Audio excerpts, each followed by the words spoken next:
अस्सलामु अलैकुम। आज की इस वीडियो में कयामत के होलनाक मंजर के बारे में बात करेंगे। इस वीडियो को पूरा जरूर देखिएगा और नीचे कमेंट में अस्तगफार लिखकर अल्लाह की कुदरत चैनल को सब्सक्राइब कर दें। शुक्रिया। हजरत सैयदना अबू हुरैरा रज़ी अल्लाह ताला अन्हो का बयान है कि अल्लाह के हबीब सल्लल्लाहु अलैहि वसल्लम ने इरशाद फरमाया, जमीन और आसमानों की तख्लीक के बाद अल्लाह पाक ने सूर को पैदा फरमाया और वो सूर हजरत इसराफील अलैहिस्सलाम को दे दिया। अब वो उसे अपने मुंह पर रखे अर्श की तरफ निगाहें जमाए इंतजार कर रहे हैं कि कब सूर फूंकने का हुक्म दिया जाता है। मैंने अर्ज की, या रसूल अल्लाह, सूर क्या है? इरशाद फरमाया, एक सींग है। मैंने अर्ज की, वो कैसा होगा? इरशाद फरमाया, वो बहुत बड़ा है, उसका मुंह जमीनों आसमानों की चौड़ाई जितना बड़ा है। उस सूर में 3 बार फूंका जाएगा। पहली घबराहट की फूंक, दूसरी बेहोशी की फूंक और तीसरी फूंक बारगाए इलाही में खड़ा करने के लिए होगी। अल्लाह करीम हजरत इसराफील अलैहिस्सलाम को पहली फूंक का यूं हुक्म फरमाएगा, घबराहट की फूंक मारो। वो फूंक मारेंगे तो जमीनों आसमान वालों पर घबराहट तारी हो जाएगी, मगर जिसे अल्लाह चाहे वो महफूज रहेगा। बाहुक्म इलाही हजरत इसराफील अलैहिस्सलाम फूंक को लंबा और तवील करेंगे और सुस्ती नहीं करेंगे।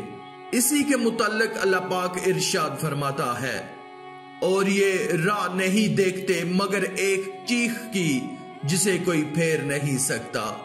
पहाड़ बादलों की तरह चलेंगे और दूर से पानी का धोखा देने वाली रेत की तरह हो जाएंगे। जमीन अपने बसने वालों के साथ खूब थरथराएगी और वह समुद्र में मौजूद उस भरी कश्ती की तरह हो जाएगी जिसे मौजें हचकोले दे रही हों, या छत से लटकती उस कंदील की तरह हो जाएगी जिसे हवाएं जोर जोर से हिला रही हों। इसको अल्लाह करीम यूं बयान फरमाता है, जिस दिन थरथराएगी थरथराने वाली, उसके पीछे आएगी पीछे आने वाली। जमीन अपनी पुष्ट पर मौजूद लोगों को लेकर कांपेगी।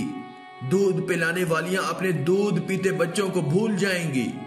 हमल वालियां अपना हमल डाल देंगी। बच्चे बूढ़े हो जाएंगे। शैतान घबराहट के मारे उड़ते फिरेंगे, हत्ता के आसमान के किनारों तक पहुंच जाएंगे। वहां उन्हें फरिश्ते मिलेंगे जो उनके मुंह पर मारेंगे तो वो पलट आएंगे। लोग एक दूसरे को पुकारते और पीठ दिखाकर भागते होंगे। इस मंजर को रब करीम यूं बयान फरमाता है, जिस दिन पुकार मचेगी, जिस दिन पीठ देकर भागोगे। इसी दौरान अचानक जमीन फटकर टुकड़े हो जाएगी। लोग बहुत बड़ा मुआमला देखेंगे। फिर आसमान की तरफ नजर करेंगे तो वो पिघली हुई चांदी की तरह होगा। फिर वो फट पड़ेगा, तारे झड़ जाएंगे और चांद सूरज बेनूर हो जाएंगे। रसूल अल्लाह ने इरशाद फरमाया, उस रोज मुर्दों को उसमें से किसी चीज का इल्म नहीं होगा। ये अजाब अल्लाह पाक अपनी बदतरीन मखलूक पर भेजेगा और उसी के बारे में इरशाद फरमाता है, ऐ लोगों, अपने रब से डरो, बेशक कयामत का जलजला बड़ी सख्त चीज है। जिस दिन तुम उसे देखोगे, हर दूध पिलाने वाली अपने दूध पीते को भूल जाएगी और हर घाबनी अपना घाब डाल देगी, और तू लोगों को देखेगा जैसे नशा में है, और वो नशा में ना होंगे मगर है ये कि अल्लाह की मार कड़ी। जब तक अल्लाह पाक चाहेगा लोग उस अजाब में रहेंगे। फिर हजरत इसराफील अलैहिस्सलाम को हुक्म फरमाएगा तो वह सूर में बेहोशी की फूंक मारेंगे। जिन्हें अल्लाह करीम बचाएगा, उनके अलावा सब आसमानों जमीन वाले बेहोश हो जाएंगे। फिर मुल्कल मौत अर्ज करेंगे, इलाही, जिसे तूने चाहा, उसके अलावा सब जमीनों आसमान वाले मौत की आगोश में जा चुके। फिर अल्लाह पाक इरशाद फरमाएगा कि बाकी जो भी रह गए हैं उनको भी फिना कर दिया जाए। जिब्राइल, मीकाइल वगैरह सब फौत हो जाएंगे। जब तमाम फरिश्तों, तमाम इंसानों, जमीनों, आसमानों की मौत हो जाएगी फिर 3 बार अल्लाह इरशाद फरमाएगा, मैं जब्बार हूं, आज किसकी बादशाही है। मैं जब्बार हूं, आज किसकी बादशाही है। मैं जब्बार हूं, आज किसकी बादशाही है। कोई जवाब देने वाला बाकी ना होगा। फिर खुद अपने लिए इरशाद फरमाएगा, एक अल्लाह की बादशाही है जो सब पर गालिब है। फिर रब करीम उस जमीन को दूसरी जमीन से और आसमानों को बदल देगा और जमीन को ऐसे फैला देगा कि तुम उसमें ऊंचा नीचा कोई टेढ़ापन नहीं देखोगे। फिर अल्लाह पाक तमाम मखलूक को एक बार जजर करे यानी डांटेगा तो तमाम मखलूक उस बदली हुई जमीन पर इस तरह आ जाएगी जैसे वो पहली वाली जमीन पर थी। जो पहली जमीन में दफन था वो उसमें भी दफन ही रहेगा और जो बाहर था वो उस पर भी बाहर रहेगा। फिर अल्लाह करीम अर्श के नीचे से उन पर पानी बरसाएगा और आसमान को बारिश बरसाने का हुक्म देगा तो वो 40 दिन तक बारिश बरसाता रहेगा हत्ता के मखलूक पर पानी 12 हाथ के बराबर बुलंद हो जाएगा। फिर रब करीम जिस्मों को उगने का हुक्म देगा तो वो सब्जियों की तरह उगने लगेंगे यहां तक कि जब उनके जिस्म पहले की तरह मुकम्मल हो जाएंगे तो हुक्म होगा कि मेरा अर्श उठाने वाले फरिश्ते जिंदा हो जाएं तो वो जिंदा हो जाएंगे। फिर हुक्म इलाही से हजरत इसराफील अलैहिस्सलाम सूर फूंकेंगे और अपने मुंह पर रख लेंगे। फिर अल्लाह पाक इरशाद फरमाएगा, जिब्राइल और मीकाइल जिंदा हो जाएं तो वो दोनों भी जिंदा हो जाएंगे। फिर रब करीम रूहों को बुलाएगा तो रूहें हाजिर की जाएंगी। मुसलमानों की रूहें नूर से चमक रही होंगी और बाकी रूहें अंधेरे में होंगी। अल्लाह करीम सबको सूर में डाल देगा और हजरत इसराफील अलैहिस्सलाम को हुक्म फरमाएगा कि वो दोबारा उठने और जमा करने वाली फूंक मारें। पस वो फूंक मारेंगे तो रूहें सूर से शहद की मक्खियों की तरह निकलकर जमीनों आसमान के दरमियानी खला को भर देंगी। अल्लाह पाक इरशाद फरमाएगा, मुझे मेरी इज्जत और जलाल की कसम जरूर हर रूह अपने जिस्म ही की तरफ लौटेगी। पस रूहें जेरे जमीन अपने अजसाम की तरफ जाएंगी और नाक के बांसों से दाखिल होकर जिस्म में यूं सरायत कर जाएंगी जैसे डंग जदा के जिस्म में जहर सरायत करता है। नबी करीम सल्लल्लाहु अलैहि वसल्लम ने फरमाया कि फिर जमीन तुम्हारे ऊपर से खोल दी जाएगी और सबसे पहले मैं कब्र अनवर से बाहर आऊंगा। तुम लोग अपनी कब्रों से अपने रब की तरफ जल्दी करते निकलोगे। बुलाने वाले की तरफ लपकते हुए काफिर कहेंगे, ये दिन सख्त है, तुम लोग नंगे पांव नंगे बदन बेखतना आओगे। फिर तुम्हें 70 साल तक एक जगह खड़ा कर दिया जाएगा, ना तो तुम्हारी तरफ नजर की जाएगी और ना ही तुम्हारा हिसाब होगा। तुम इतना रोओगे कि आंसू खुश्क हो जाएंगे, फिर आंखें खून के आंसू बहाएंगी। तुम्हारा पसीना इस कदर बहेगा कि वो तुम्हारे जबड़ों या तुम्हारी थोड़ियों तक पहुंच जाएगा। तुम चीखते चलाते हुए कहोगे, कोई है जो हमारे रब ताला की बरगाह में हमारी ये सिफारिश करे कि वो हमारा हिसाब फरमा दे। बाज लोग कहेंगे, तुम्हारा बाप हजरत आदम अलैहिस्सलाम से ज्यादा इसका हकदार कौन हो सकता है। अल्लाह करीम ने उन्हें अपने दस्ते कुदरत से बनाया है। लोग हजरत आदम अलैहिस्सलाम के पास आकर दरख्वास्त करेंगे, आप इनकार फरमा देंगे। इसी तरह लोग तमाम नबियों के पास जाएंगे, सब के सब इनकार फरमा देंगे।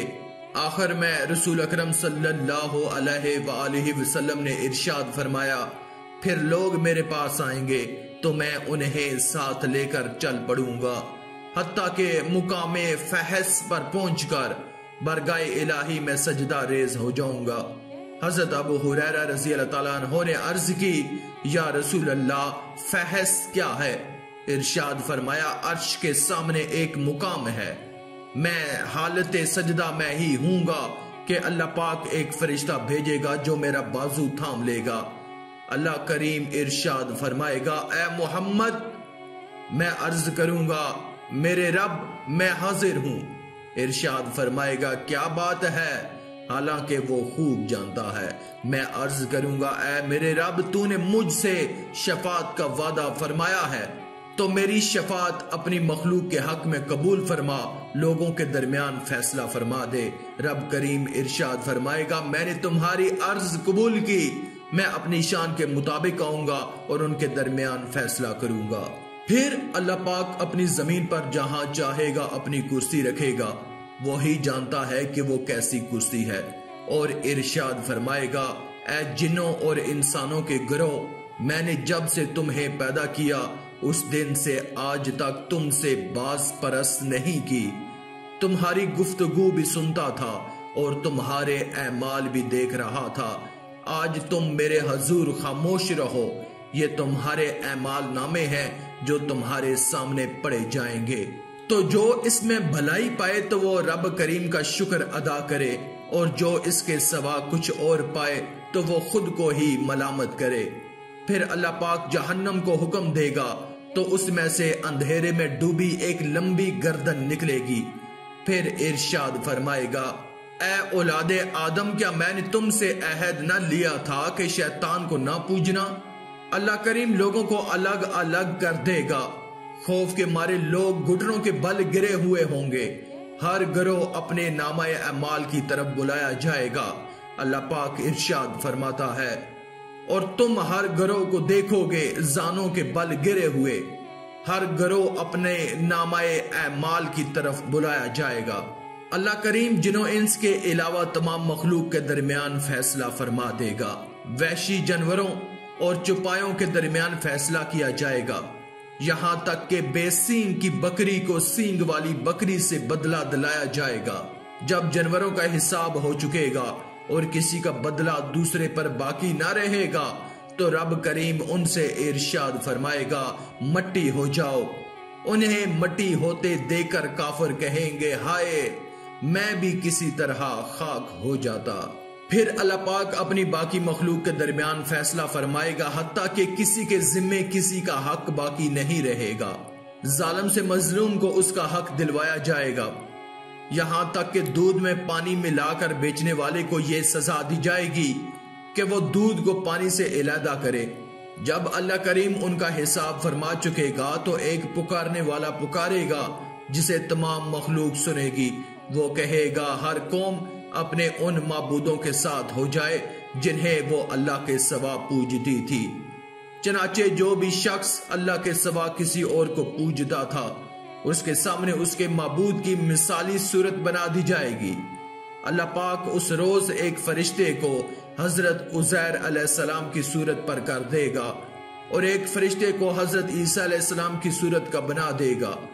यहूदी हजरत उज़ैर अलैहिस्सलाम की सूरत वाले फरिश्ते के और ईसाई हजरत ईसा अलैहिस्सलाम की सूरत वाले फरिश्ते के पीछे चल पड़ेंगे। फिर कुफार उनको खुद साख्ता खुदा जहन्नम तक ले जाएंगे। उन्हीं के बारे में रब करीम ने इरशाद फरमाया, अगर ये खुदा होते जहन्नम में ना जाते और उन सब को हमेशा उसमें रहना। जब मोमिनीन बाकी रह जाएंगे और उनमें कुछ मुनाफिक भी होंगे तो अल्लाह करीम अपनी शान के मुताबिक उनके पास आकर फरमाएगा, ऐ लोगो, दीगर लोग तो चले गए, अब तुम भी अपने खुदाओं और माबूदों के साथ हो जाओ। वो अर्ज करेंगे, खुदा की कसम, अल्लाह पाक के सिवा हमारा कोई माबूद नहीं, हमने उसके सिवा किसी की इबादत नहीं की। मुसलमान पहचान लेंगे कि यही हमारा रब है तो वो उसको सजदा करेंगे, जबकि हर मुनाफिक अपनी गदी के बल गिर पड़ेगा। अल्लाह करीम मुनाफिकों की पीठों को गाय के सींगों की तरह सख्त कर देगा। फिर बाहुक्मे इलाही मुसलमान अपने सरों को सजदे से उठा लेंगे। अल्लाह पाक पुल सरात को जहन्नम के दोनों किनारों पर रख देगा। पुल सरात बाल की तरह बारीक और तलवार की धार की तरह तेज होगा। उस पर सादान नामी बूटी के कांटों की मिसल तेजी से उचकने वाले आंकड़े होंगे। पुल सिरात पर डगमगाने और फिसलाने वाली इश्या होंगी। लोग उस पर से आंख झपकने, बिजली चमकने, उम्दा घोड़ों की रफ्तार, उम्दा सवारियों की तेजी या फिर तेज रफ्तार मर्दों की तरह गुजर रहे होंगे। कोई निजात पाने वाला बिल्कुल सही सलामत होगा, कोई चेहरे पर जख्म और खराश लिए पुल पार कर लेगा और कुछ जहन्नम में गिर पड़ेंगे। जब जन्नती जन्नत के पास पहुंचेंगे तो आपस में गुफ्तगू करेंगे कि हमें रब से जन्नत में दाखिले की इजाजत कौन लेकर देगा। बाज कहेंगे तुम्हारा बाप हजरत आदम अलैहिस्सलाम से बढ़कर इस काम के लायक कौन हो सकता है, रब करीम ने उन्हें अपने दस्ते कुदरत से बनाया है। तो लोग हजरत आदम अलैहिस्सलाम के पास जाएंगे। आदम अलैहिस्सलाम कहेंगे कि मैं तुम्हारी मदद नहीं कर सकता, तुम हजरत नूह अलैहिस्सलाम के पास जाओ। जब लोग हजरत नूह अलैहिस्सलाम के पास जाएंगे तो वो फरमाएंगे कि मैं तुम्हारी मदद नहीं कर सकता, तुम हजरत इब्राहीम अलैहिस्सलाम के पास जाओ। जब लोग हजरत इब्राहीम अलैहिस्सलाम के पास जाएंगे तो वो फरमाएंगे कि मैं भी तुम्हारी कोई मदद नहीं कर सकता, तुम हजरत मूसा अलैहिस्सलाम के पास चले जाओ। जब लोग हजरत मूसा अलैहिस्सलाम के पास जाएंगे तो वो भी फरमाएंगे कि मैं तुम्हारी कोई मदद नहीं कर सकता, तुम हजरत ईसा अलैहिस्सलाम के पास चले जाओ। जब लोग हजरत ईसा अलैहिस्सलाम के पास जाएंगे तो वो भी फरमाएंगे कि मैं तुम्हारी कोई मदद नहीं कर सकता, तुम हजरत मोहम्मद सल्लल्लाहु अलैहि वसल्लम की बारगाहे आली में चले जाओ। रसूल खुदा सल्लल्लाहु अलैहि वसल्लम फरमाते हैं, फिर लोग मेरे पास आएंगे और मेरे प्यारे रब के पास मेरी 3 शफातें हैं जिनका उसने मुझे वादा दिया है। बस मैं चलता हुआ जन्नत तक आ जाऊंगा और जन्नत के दरवाजे का दस्ता पकड़कर दरवाजा खुलवाऊंगा तो उसे खोल दिया जाएगा। मुझे सलाम और मरहबा कहा जाएगा। जब मैं जन्नत में दाखिल होऊंगा तो अपने रब करीम का दीदार करूंगा और उसके सामने सजदे में गिर जाऊंगा। फिर अल्लाह पाक इरशाद फरमाएगा, ए मोहम्मद अपना सर उठाओ और शिफात करो, तुम्हारी शिफात कबूल की जाएगी और सवाल करो तुम्हें अता किया जाएगा। जब मैं अपना सर उठाऊंगा तो अल्लाह पाक इरशाद फरमाएगा, तुम्हारा क्या मामला है, हालांकि वो खूब जानता है। मैं अर्ज करूंगा, ऐ मेरे रब, तूने मुझसे शफात का वादा फरमाया था, तू अहले जन्नत के मुतल्लक मेरी शफात कबूल फरमा ले और उन्हें जन्नत में दाखिल फरमा दे। रब करीम इरशाद फरमाएगा, मैंने तुम्हारी शफात उनके हक में कबूल की और मैं उन्हें जन्नत में दाखिल होने की इजाजत देता हूँ। आप सल्लल्लाहु अलैहि वसल्लम ने फरमाया कि मेरी उम्मत 10 किस्मों में मैशूर होगी, यानी कयामत के दिन 10 शक्लों में उठाई जाएगी। कुछ लोग बंदरों की शक्ल में उठेंगे, ये कदरिया हैं। कुछ लोग खंजीरों की सूरत में उठेंगे, वो मर्जिया हैं। कुछ लोग कुत्तों की सूरत में उठेंगे, वो हरूसिया हैं। कुछ लोग गधों की सूरत में उठेंगे, वो राफजी हैं। कुछ लोग चींटियों की सूरत में उठेंगे, वो मुतकब्बर हैं। कुछ लोग जानवरों की सूरत में उठेंगे, वो सूदखोर हैं। कुछ लोग दरिंदों की सूरत में उठेंगे, वो जंदीक हैं। कुछ लोग अपने चेहरों के बल उठेंगे, वो तस्वीर साज, ऐबजो, चुगलखोर और शिकायत लगाने वाले हैं। कुछ लोग सवार होकर उठेंगे, वो मुकर्रब हजरात हैं। और कुछ लोग पैदल चलने की हालत में उठेंगे, वो जन्नती लोग होंगे। आखिर में अल्लाह रब्बुल इज्जत से दुआ है कि अल्लाह हमें नेक अमाल करने और बुराई से बचने और बचाने की तौफीक अता फरमाए। आमीन या रब्बल आलमीन।